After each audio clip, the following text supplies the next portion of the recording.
Live from the Business RadioX studio inside Renaissance Bank, the bank that specializes in understanding you. It's time for North Fulton Business Radio. And hello again, everyone. Welcome to another edition of North Fulton Business Radio. I'm John Ray, and no, we're not in Renaissance Bank. We're still virtual. We're so virtual, I don't even know where I am, but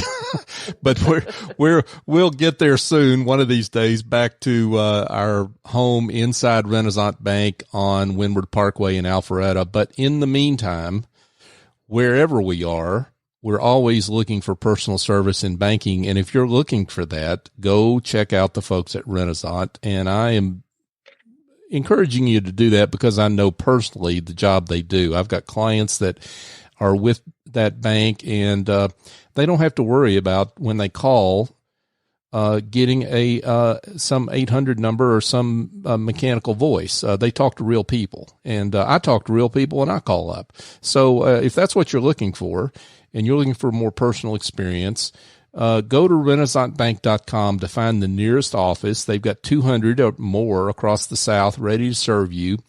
Make an appointment, because that's how you get in the door, is make an appointment, and they'll be glad to see you and check and see how they can help you with your business.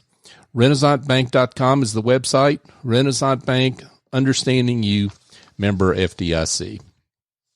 And now I want to welcome Duffie Dixon. Duffie is with Duffie Dixon Media. And Duffie, welcome. It's great to have you.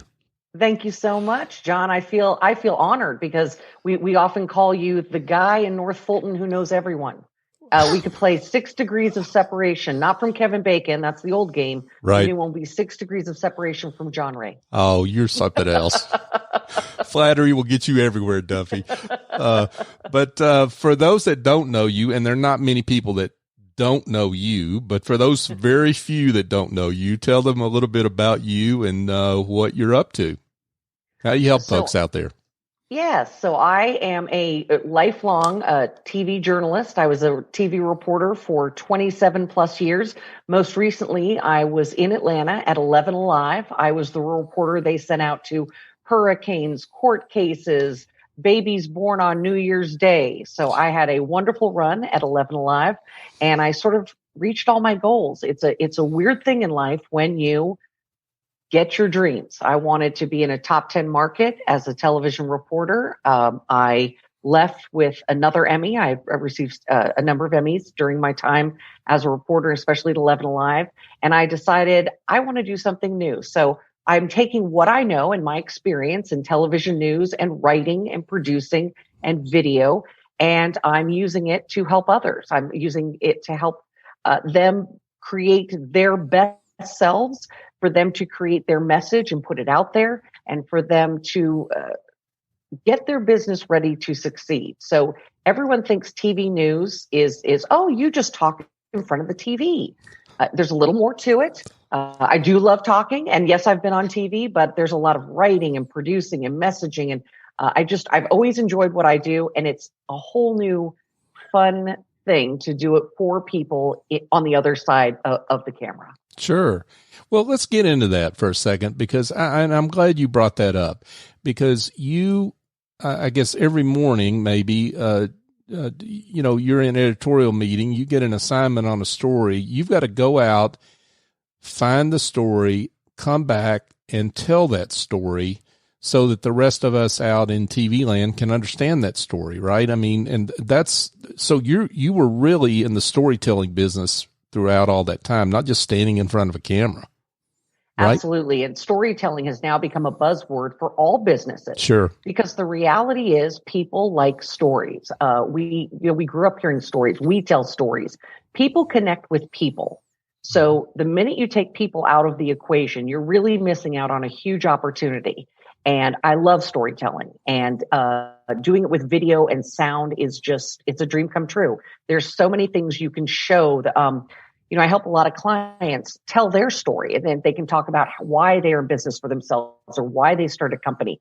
Some businesses are fascinating how they do things, take people behind the scenes, show them how the sausage is made, so to speak. Although the big joke is nobody wants to see how sausage is made. Right. But it's storytelling is, yes, at the heart of what I do. Mm. And you help folks with their video content. So talk a little bit about the importance of video content, why that's a preferred media these days, and then how you help folks amplify their brand through video. So video, John, is the new buzzword, storytelling and video. So there are stats now that show people are, and I want to see the most recent one. I'm pulling it out of my head, so I apologize if I'm off on the exact number, but something like 86, 87, 88% of people will click when they see video. So that's on Facebook, that's on LinkedIn, that's even on your website page. So video is really where it's at, and that really triggers people connecting with you on social media platforms. And it does wherever you use this content. When I create content, I go in and we have to be really strategic about what we're doing. What you don't want is a 3-minute video of anything, because unless it's a documentary and it's holding your attention, people do not have that kind of attention span, right? I mean, the reality is you got 30 seconds and that's if you're lucky. So go when you're going to create content. And this is just a tip for whoever you use. Some people create content on their own. I'm not against that. If you know how to do it, own your brand, do it. But think very specifically to be laser beam focused. When you do a video, it's really important you have one message, you get to the message, and you leave it. Also about content, it can't be an ad. No one's going to sit through an ad, but content means you give your listeners or your viewers something that they can use. Give them some insights into what you do, how you do it, how you can help them. You want content to be something that they get something out of it and you get a chance to connect with people. So it's so much fun because you sit down with clients and you talk about what do you do? Who are you? What message do you want to get out there? Message is the key word I hear there. So it's real easy to whip out your iPhone and start the video, right? But it's really the message that's where you help folks really and help companies is creating the right message.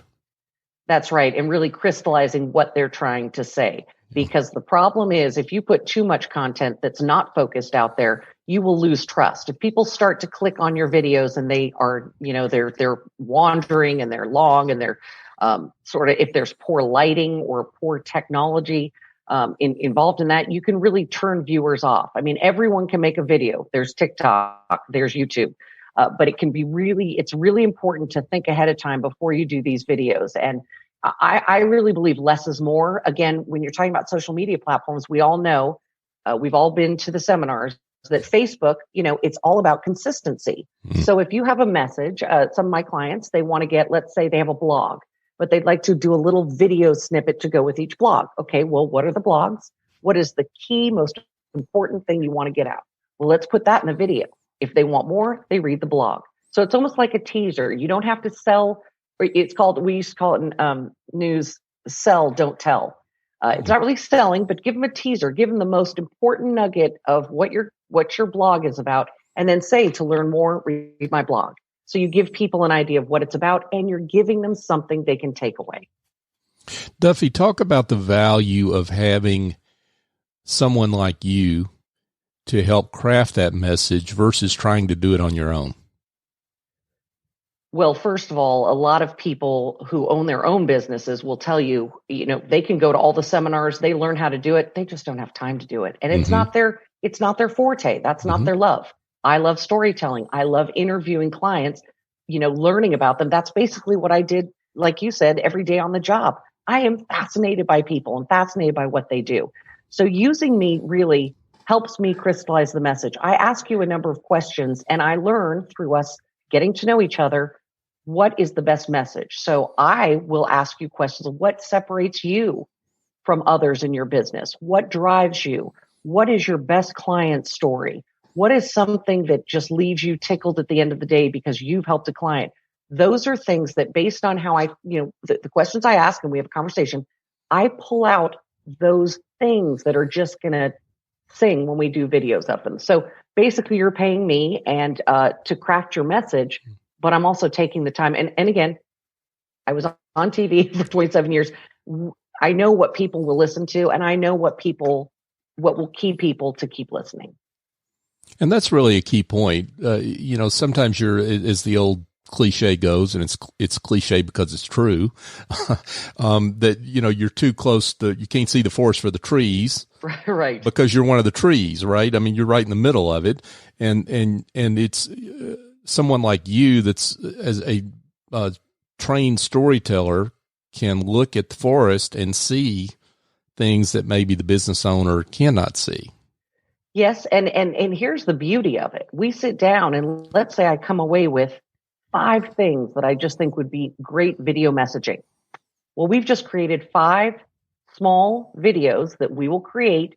Then you own them. You can put them out on Facebook, the other social media platforms. You can put them on your website. You can send them out in an email. You can use those in a presentation. Even if you're doing video conferencing, you could start by playing your video, by getting everyone to start listening, see what you do, and then take the conversation from there. It's such a useful tool. And once you create it, it's yours to put wherever you want. Folks, we're here with Duffie Dixon, and she's got her own media and media consulting firm. Duffie, let's talk a little bit about video conferencing. Suddenly, we're having to worry about how we look on Zoom.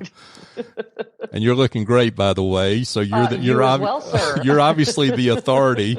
But tell us about, I guess, why is that so important? I mean, it seems obvious, but maybe it's not. Well, I think that we all woke up during COVID and realized, the technology we've all heard about, we're actually going to try using that. And those first couple of weeks, remember, we were all showing up with rumpled hair. We were in our pajama tops, eating our cereal, trying to communicate with the rest of the world and find out, oh no, what do we do now? Well, it's come a long way. And whether you like this technology or not, I think it's here to stay in some fashion or format. I think the technology will get better. Here's the issue. Whether you like this medium or not, you have to get comfortable with it, because now people are holding networking events on it. People are hiring people over Zoom and GoToMeeting and these other apps. Bosses have now figured out the technology, CEOs, managers. So you no longer can show up in that rumpled t-shirt with no makeup on, and you can't give the excuse of, well, I'm at home, so it just doesn't matter. So there are a lot of studies coming out now that are saying this is your chance to present yourself just as you would in a board meeting. Okay. So a couple quick tips. Don't turn off your camera. You have to have your camera on. If you have your camera off, and your name shows up during a big meeting, it's as bad as going into a meeting in the office with a bag over your head or going into the office and staring at your phone the entire time. It's rude, and it's considered rude. Again, I'm sorry if you didn't want to do your hair, but you gotta. So I tell people, dress and present yourself as you would if you were going into the office. Again, people are only going to see, right, your shoulders to your head. And I counsel people and one-on-one or small groups, and we all simply get our laptops, walk around the house, find our background, make sure we have good lighting. You want to make sure people can see your eyes and your face, that they can hear you well and you can hear them. Everyone has a different setup. Some people have kids running around, so we find a spot where the kids and the dogs won't be trailing behind you. But all these things, this was a pivot. This is something I never thought I'd be teaching people. And surprisingly, John, yes, we've been doing it for 3 or 4 months now, but I, honest to goodness, just saw one who took a Zoom call with a number of people in a professional setting, sitting in their bed. Oh my. And I thought, I don't think that's going to go over well with your managers. Yeah, I'm just going to, I could see the bedpost, the bed frame, I could see the sheets. Yeah, it happens. Well, I may have a referral for you because I interviewed a forehead the other day. Yes, that's the other one, the forehead. Why can't I see your mouth, nose, or anything else? Yeah, and it's something that you don't think about. But the problem is everyone is upping their game, right? Because like it or not, this is how we're doing business. I do think there are some great opportunities. I like to look at the bright side of this. First of all, For everyone in Atlanta, look, you are no longer commuting to networking events.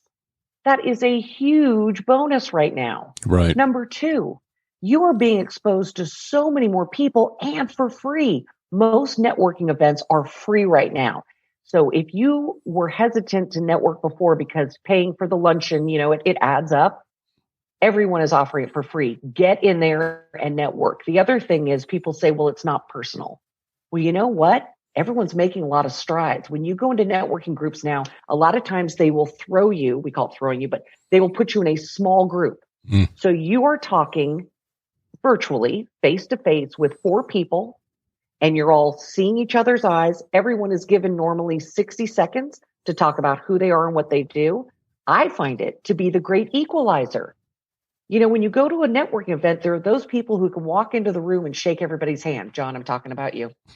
But there are other people who are not comfortable. They are introverts. Sure. This is the great equalizer. Everyone gets 60 seconds. You have the attention of your peers for 30 seconds, 60 seconds. You get to know people. I've gotten a number of clients through virtual networking. So it's here. It's important to do it well. And I can tell you there are a number of bonuses to it. I hope we go back to meeting in person. I agree. I love people. But it's important to get good at this too. And it shouldn't be scary. It's very easy. I will make it not scary.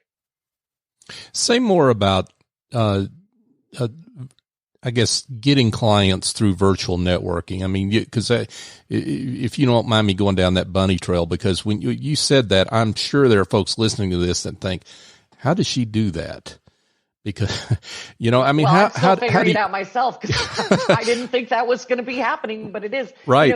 It's word of mouth, obviously. And you get invited to networking groups through people, but I sort of, because I'm not commuting, I'm not doing a whole bunch of video shoots in person. I'm still doing some at a safe distance, but I thought, well, you know what, since I have those hours, why don't I start networking? So I go to one networking group and meet a few people, and they'd say, oh, I'd love to go to your networking group. A lot of these groups too are looking for people to present content. So I have been talking about video conferencing. I get on a group and I say, hey, let's all figure this out. I've had people contact me afterward for that. The other thing is when you're in these small groups, again, because if there's a networking group I go to and it lasts about an hour, maybe an hour and 15 minutes, they put you into 3 different small groups. So I talk to 5 people 3 times, do the math, 15 people, and it's a real connection. We all talk about what we do. I talk about what I do, and I'm telling you, people are connecting. And I think we're all really thinking outside the box. So I will talk to a landscaper, and then we will say, let's follow up, and I will follow up. And it's not a cold call because we've already met each other. And I'll say, I looked at your website. As we discussed, I love landscaping. I looked at your website. What would be great? Would you be open to video? The conversation starts. The same thing for me. There are some things that I don't do that I think other people do better. And so I will say, oh my goodness, I had a friend who was asking about that. So I've developed this whole list of go-to people based on getting to know them, looking at their websites, reaching out to people they know. So I think it's a real opportunity. And it's a lot more than passing out your business card. People are connecting. And when you're doing a chat, there's a way to save those chats. So if you're trying to be, when everyone's putting in their information, there's a way. So if we put up chat. Yep. If you put up the chat thing, if you go down to the bottom, you should have a little, well, we're not doing a chat, so it may not show up, but there's a way to right click and save that chat. I just found that out. So then you have all these people you can reach out to. People are being really good about not abusing it too. You cannot just put someone on your mailing list after you met them for 5 minutes. Please don't do that. Right. That will turn everybody off. For sure. But I've had some great success at meeting people. Yeah, and be careful what you put in that chat, because whoever's hosting that video conference can download that chat as well after it's all over. So right, you're right. Yeah, you keep it professional, even in the private chats. Yeah. The same thing as I think you are a radio personality. Just consider the microphone is always hot. Just consider if the camera's on, consider it always on along with your audio. Oh dear. Could I tell you stories about that? So, We all can. Yeah, for sure. So you're a public speaker. Yes. Talk about what you're doing there and how that's happening in the pandemic environment. Obviously, it's happening over video conference in a lot of cases, but talk about how that's working for you and what the kind of work you do there. Well, some of the video conferencing that's most popular right now, obviously the video conferencing talk I give, and that is really an in-person thing where, again, I talk about lighting and where to place your camera and what to wear and what looks good and sounds good and examples. The other one I'm doing a lot of is crisis communication training. This is something I've always done. I recommend that everyone, whether you have one employee or 500,000 employees, have a crisis communication plan. Some companies do. Some companies have entire PR departments that do this, but a lot don't. And they think to themselves, well, I'm never going to be in a crisis. Well, here we all are.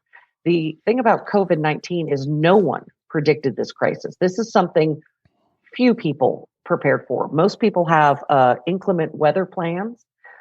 They have tornado plans. They have flu. You know, if the flu comes around, maybe leave people home, that sort of thing. They also have, what if something goes wrong? If you have a plant, right? What if something goes wrong in the business? God forbid there's a bad accident or something. Usually, you know, they should have a plan for that. But what I'm learning in COVID is we're learning so much. So I speak to a company. We talk about crisis communication, and there are steps you should take and have in place. And then I interview some of the people in that company, and we talk about what worked and what didn't. So when you're communicating in a crisis, communication is key. And we say that, but when a crisis hits, everyone goes into their own panic bubble, right? Sure. So it's important to have a plan. And this could be as simple as who's going to gather the facts of what we know and what we don't know? Who's going to disseminate that information? If it's to media, if it's to TV stations and radio stations, who's going to be the face and the voice of that? So you really need some key people who will do that. Obviously, social media is now a key way people get information out fast. So you need to think of how you communicate with your employees, how you communicate with your customers, how you communicate with your stakeholders or shareholders. And these things can all be happening at the same time, but what order do you do them in? How do you do it? How often should you communicate? It's important. One of my big keys is when you're communicating with your employees during a crisis, it's important that you listen to what they're saying back to you. Communication is half speaking and getting the message out. And I would say equally important, listening to what's coming back. You know, people had to send entire realms of their company home as quickly as they could. But once they're home, it was so important, or it is so important, stay in touch with them, ask them how they're doing, check in with them, provide what they need. IT companies, or actually companies that have IT personnel. You have never heard, John, people so happy and praising their IT teams. Those were the people who said, oh, your laptop has a camera. Unplug it from your desk. Take these cords. Here, we're going to give you a remote Wi-Fi. Go home. I mean, that was, you know, so everyone learned in this what they had or what they needed. And I think this is going to change the way people prepare for things. And I think it's so important. I tell everyone, let's make you a crisis communication plan and let's hope you never need it. Yeah, that's really important particularly for most of the listeners of this show who are mostly small to medium-sized businesses, because when, like we like to say at Big Business RadioX, when big media calls you, it's either a scandal or your building's on fire or something, right? So, right. Sadly, the media rarely calls because they want to do a great piece. Man, that does happen. Yeah. But it's important for you. So when you said, why hire me? Well, John, I was the person who was knocking on your door with a cameraman and a microphone in my hand. And right. I was asking you, we've heard something's going on. What's going on? And there is nothing more, it's just scary. Let's just say it. Let's say it for what it is. If someone's knocking on your door, you're trying to deal with something going on, and now the media is showing up. People need to know that no one's going to call you and say, hi, I hear something's going on at your building. Can we come on over? No, I would get a call from my station say, get right over to that warehouse. There's been an explosion. Mm-hmm. And I go straight there and I start, knock on the door, obviously, to be polite, but I'm going to ask people running out of the building, what's going on? How is this happening? You as a business need to know what your rights are. You need to know how to gather the media and help them, because you want to get the right message out, right? You want to control what is said. So you need to be front on the scene, or someone in your organization, and you need to be able to answer right off the bat what you can. It is no longer okay to say no comment. This is one of my key things when I'm talking to groups. Do not ever say no comment. Do you know why, John? Why? You caught me speechless. No comment. Yep. Well, this is the problem. Those two words are so detrimental. Okay? Right. It means whether you like it or not, when you hear no comment, here's what I think. Guilty. Right. Hiding something. Mm-hmm. Out of touch and unaware of what is happening in their organization, and defensive. So what can you say? So when I train people, there are a number of phrases you can use. You can say, we are aware of the situation and we are looking into it. We only have we only have a few facts right now, but we're still gathering information. We will get back to you. If it is something legal, especially if you're talking about someone hurt, or have to worry about HIPAA laws and privacy of your employees, you say, unfortunately, because of HIPAA laws, or unfortunately, because of legal issues, I can't say much more right now, but I can say we're working on the situation. All of those things tell me you're aware of what's going on. You're working to find information. You care about your employees. You're on top of the situation. Now, you have to do a little more than that. So if you can give any information, try to do that. Be transparent. Because remember, if something goes wrong in your business, you're not just talking to customers. Customers have questions. Your employees have questions. Your employees' families have questions. Your neighbors have questions. People who used to work there have questions. So you want to make sure you are managing your message and not the other way around. And you bring up something really important there, because I think business owners default to thinking about customers and the top line, but it's really important to message to employees, because they're the ones that make it happen, right? Right. And what we've learned during COVID is the companies that are doing this well, the first concern was their employees. Because here they are on the front line. Their employees are what makes their business run. Okay. So when I talk to managers in all walks of life, when I'm doing this crisis communication training, they said the first thing we thought of is our employees. We have to get our employees safe. We have to keep them safe. They have to get home to their families. Remember, everyone was sent home. So now you have employees who are juggling 2 or 3 adults at home, right? Especially if people were living with or had parents living with them. So you have multiple adults at home, all trying to work from home. You have children who are now at home.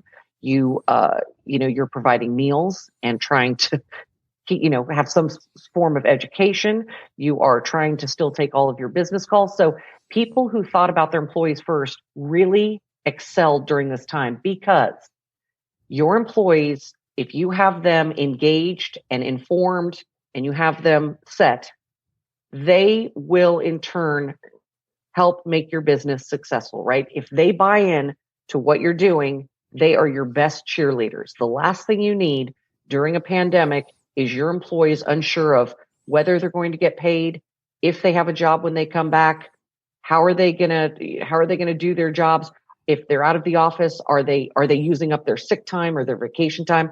People who address those things first, there was a huge sense that they were in it all together. And everyone I talked to said their employees stepped up and went above and beyond to keep working, to find out new ways to pivot and help the organization.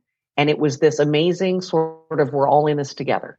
So I would say, most importantly, you need to make sure, you're right, you're communicating with the public, but make sure you're communicating to your employees and your staff and your other managers. Transparency is a big word, right?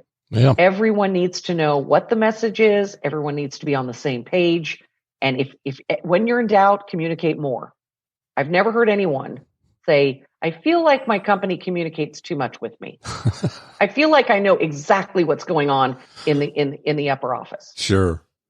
Well, and what those companies that excelled at that really turned a crisis into an opportunity, right? I mean, and they really have come out of this. Not that we're out of it, but they're emerging over these last few months with a much more cohesive situation with their employees, even though sometimes their employees are still scattered, right? Right. And I think it's forced everyone to think very differently and sort of prioritize what is important. And I can't help but think that's going to be a good thing down the road. You know, people have lost their jobs. Let's be honest. Sure. But at the same time, I think everyone is finding out who is essential. I think people are learning which of their employees really can step up to the challenge.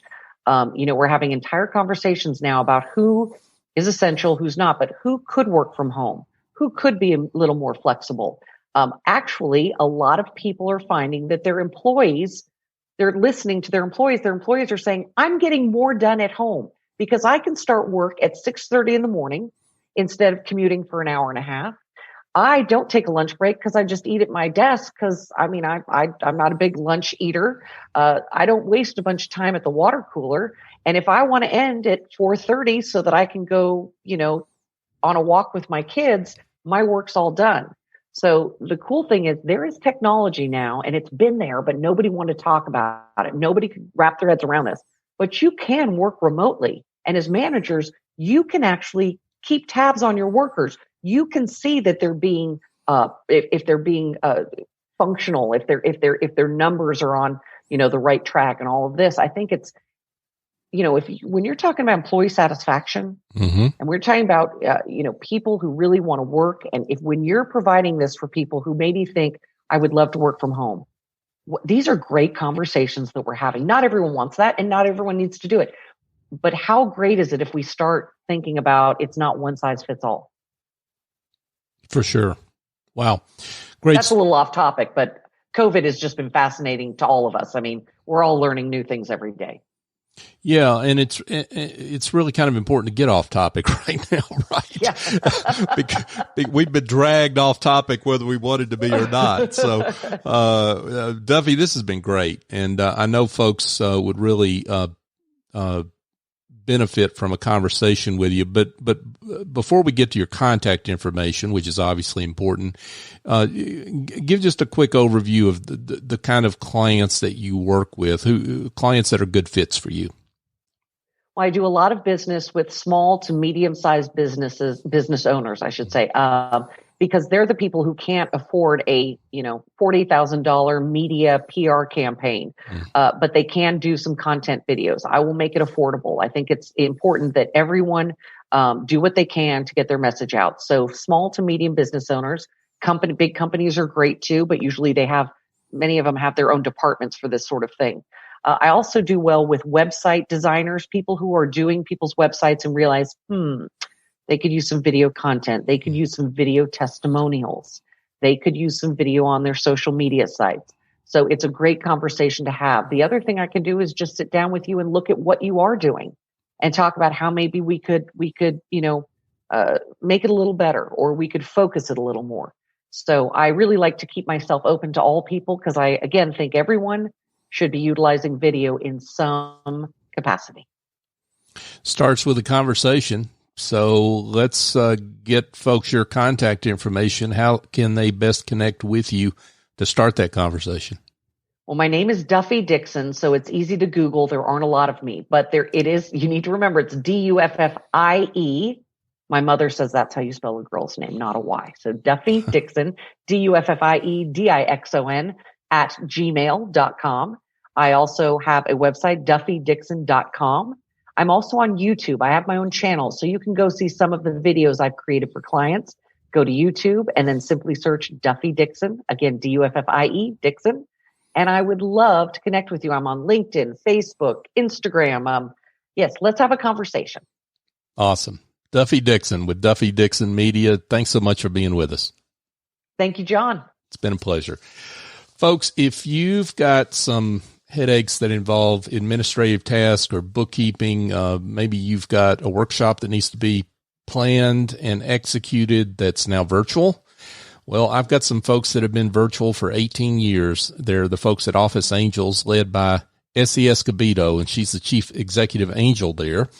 And she has a whole team of folks that she picks the right person for your problem, and they fly in, get the job done, and fly out. They've been doing this virtually for 18 years, so they know what it's all about, what the current environment that confronts them, and how to deal with that. So give her a call, 770-442-9246, and have a conversation. You can also go to officeangels.us and check them out. But I work with them, and they've done awesome work for me on various projects I've had, so I highly endorse Essie and her team. Folks, just another quick reminder that we are on all the major podcast apps, so check us out. NorthFultonBusinessRadio.com is the search term, and we would love it if you would go on your favorite app, find us, review us, give us a great review, because it's not about me, it's about the great guests like Duffie we've had over these last 4 years, and giving others the chance to find the show so they can benefit from the great work and wisdom and insight that our guests offer. So if you could do that, we would appreciate that. And, of course, connect with us on all the social media channels. We're not on as many as Duffie, of course, but we're on LinkedIn, Facebook, and Twitter, North Fulton BRX. So for my guest, Duffie Dixon, I'm John Ray. Join us next time here on North Fulton Business Radio.